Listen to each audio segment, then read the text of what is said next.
Bonsoir Alain Madelin, ancien ministre de l'économie et des finances. Bonsoir Jean-François Kahn, écrivain. Tous les deux, on se retrouve tous les lundis soirs. Et je vais vous montrer quelques images, évidemment, de la soirée d'hier. On va regarder ensemble les images fortes de ce premier tour des primaires socialistes. On commence par Ségolène Royal. Non, on va commencer tout de suite. Évidemment, ces images, elles sont là, elles sont fortes. Voilà, on y va. Parce que c'est beaucoup de choses données et beaucoup de déceptions pour tous ceux qui m'ont soutenu. Je battrai M. Sarkozy en 2012. Je suis le candidat du changement.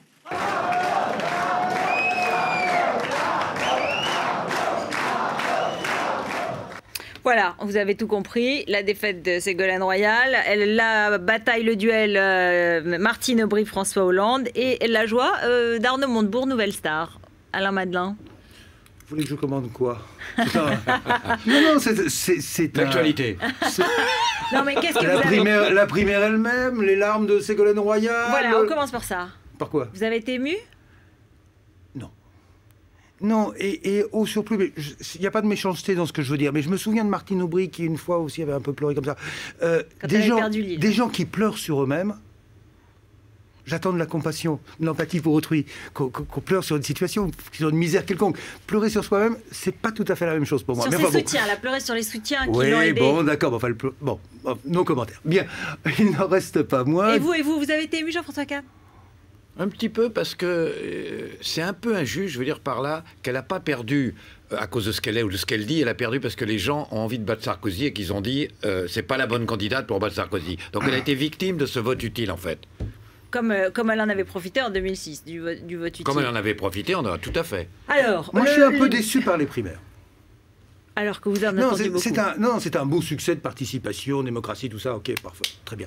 Mais néanmoins, je pensais que les primaires pouvaient être un moyen d'élargir un peu le corps électoral et donc d'affranchir le PS, si c'était la droite, je dirais la même chose pour la droite, de leurs extrêmes. Et finalement, on s'aperçoit que, bon, Montebourg, admettons que c'est l'aile gauche, d'extrême gauche du Parti Socialiste, il fait ce qu'avait fait Chevènement avec le CRS, il fait ce qu'avait fait Hamon à l'intérieur du Parti Socialiste. Donc on retrouve toujours peu ou prou 20% d'ailes dures à l'intérieur du corps électoral du Parti Socialiste. Je pensais que la primaire allait adoucir les mœurs. Il n'en a rien été. En fait, le PS n'a pas changé. C'est-à-dire que même élargi, finalement, oui, les électeurs n'ont pas changé la physionomie du Parti Socialiste. C'est drôle parce que François Fillon vient de faire une déclaration qui devrait faire la une de tous les journaux demain matin. Elle ne le fera pas, mais elle devrait. François Fillon a dit, écoutez bien, elle a dit « J'espère que Martine Aubry et Hollande, pour dire Hollande, ne vont pas, sous la pression de Montebourg, renoncer à leur ligne raisonnable et social-démocrate. Il a raison. Mais vous imaginez qu'il y a 15 jours, c'est un concours de démagogie, c'est de l'extrémisme, c'est quasiment l'Union soviétique, etc. Et maintenant, ce sont des gens raisonnables et sociodémocrates. Entre parenthèses, dans le secret des urnes, je demande pour qui voterait Fillon entre Sarkozy et Hollande. Franchement, je me demande. Bon, c'était absolument extraordinaire, mais quand même, ça m'étonne ce que vous dites. On est dans une crise. Oui. On est dans une crise de système. On est dans une crise. Quand il y a eu la crise du communisme, on ose dire il y a la crise du communisme. Je veux dire, les choses se disent franchement. Quand on a une crise du néo-capitalisme, pas le capitalisme, il y a une crise du néo-capitalisme. Et vous étonnez que des gens, ils ont envie d'écouter quelque chose qui dit mais on va changer le système, on va changer, on va modifier cette société, et qu'ils n'ont pas envie d'entendre un discours mou. Je ne dis pas que je suis d'accord avec, je ne comprends rien au concept de démondialisation, mais ne vous étonnez pas que les gens aujourd'hui, des millions de gens, y compris de droite, y compris du centre, ils veulent qu'on change un système qui ne marche pas. Protectionnisme européen. On peut l'appeler aussi au protectionnisme européen. Oui, je ne suis pas favorable à ça. Mais le problème, c'est que vous avez de fait un continuum protectionniste qui va de Marine Le Pen, Mélenchon, Montebourg, le PS dans son programme. Il parle d'écluse monétaire, c'est-à-dire d'écluse environnementale, sociale. Bien sûr, Sarkozy a oui. dit la même chose. En 2007. Et la dernière fois, il s'était présenté avec un programme qui était « Je rétablirai la préférence communautaire ». Donc, je retourne ça à Jean-François Kahn. Je veux dire, l'ère du temps intellectuel prépare le terrain aux plus extrémistes. Ne vous étonnez pas d'avoir des gens qui sont plus extrémistes dans le protectionnisme dès lors que vous avez semé un peu de protectionnisme. Oui, mais ça, ça soit dans l'air du temps, je n'en disconviens pas. Alors, cela dit, qu'est-ce qu'il faut penser je ne sais pas. Enfin, il faut attendre le deuxième tour pour savoir si c'est vraiment très bon pour le PS. Mais en revanche, c'est clair que c'est très mauvais pour l'UMP, que ça ringardise l'UMP. Parce que quand même, au fond, le PS, il a des sensibilités différentes. Hein, c'est bien connu. Clair, ouais. Et même très très différentes. C'est ce que vous dites, on le voit bien. Montebourg-Valls. Il a des égos qui s'affrontent, etc. Très bien. Et là, les gens le savent, et ils lui en veulent. Et bon. Et tout à coup, il voit à la télé, dans les radios, que les gens, leurs sensibilités différentes, ils l'exposent, ils l'expliquent, leur ego, ils l'opposent, etc. Devant eux, et on les fait juge. Ah, ils disent quand même, c'est extraordinaire, c'est pas mal.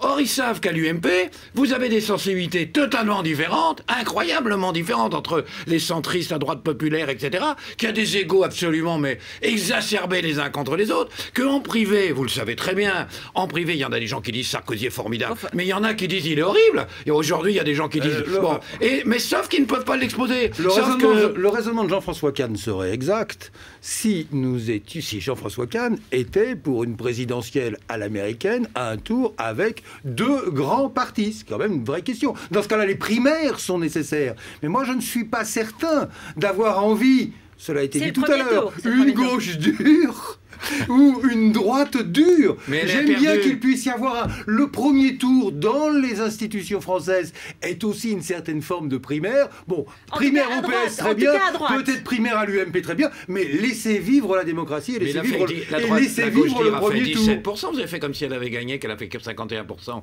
Elle a fait, c'était d'ailleurs un succès. C'est la phrase de Michel Sapin qui s'inquiète que Martine Aubry s'allie avec Arnaud Montebourg. Alors quand même la question ce que je voulais dire, attendez quand même, j'ai un truc que encore une fois, c'est quand même incroyable que je vous dis à l'UMP, alors que tout le monde c'est pareil, les gens disent pas une tête doit dépasser, on marche au pas, on a un chef, etc. Et les gens savent que c'est hypocrite, que c'est pas vrai. Et donc ça leur fait un tort terrible à eux, cette primaire. Martine Aubry, François Hollande, comment va se passer le duel et qui va gagner? Le silence. On n'a pas le temps, il reste 2 minutes. Hein. Une des questions importantes sera de savoir jusqu'où vont-ils aller, et l'un et l'autre, dans la cour à Monseigneur Qui est le plus proche d'Arnaud Montebourg, objectivement? C'est difficile à dire. C'est difficile à dire. Mais j'ai écouté Fabius qui dit « Montebourg, il est proche de nous ». J'ai écouté Boll qui a dit « Montebourg, c'est tout comme ». J'ai écouté bien d'autres socialistes qui disent... Et puis j'ai écouté Sapin tout à l'heure chez vous qui dit « Il est proche de nous ». Quand on sait que Montebourg, par ailleurs, est proche de Mélenchon, qui lui-même est proche de Le Pen sur le protectionnisme, je ne veux pas faire d'amalgame, mais tout de même, faites un peu attention à vos fréquentations. Alors, je veux bien croire que pour gagner... La primaire, comme dans un congrès du Parti Socialiste, ça se gagne à gauche. Il va falloir prodiguer quelques bonnes paroles. Justement, derrière Montebourg, pas Montebourg, mais derrière Montebourg, cette opinion inquiète qui plébiscite un peu ces solutions autoritaires sur les banques, ces solutions protectionnistes. Il va falloir donner des gages. Mais j'ai le sentiment que... Une fois le vainqueur désigné, il faudra qu'il sache redevenir lui-même, comme le dirait M. Fillon, un vrai social-démocrate quand même. Sarkozy s'est imposé à droite en tenant un discours très très à droite.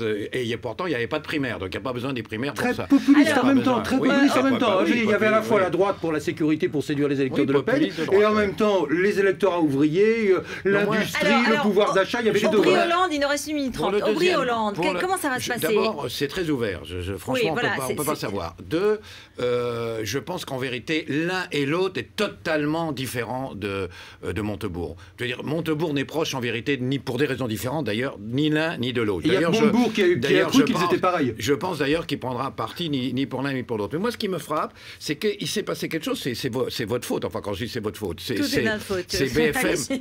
BFM qui a été l'acteur principal là-dedans, c'est-à-dire le dernier débat. La phrase gauche molle a fait perdre 6%.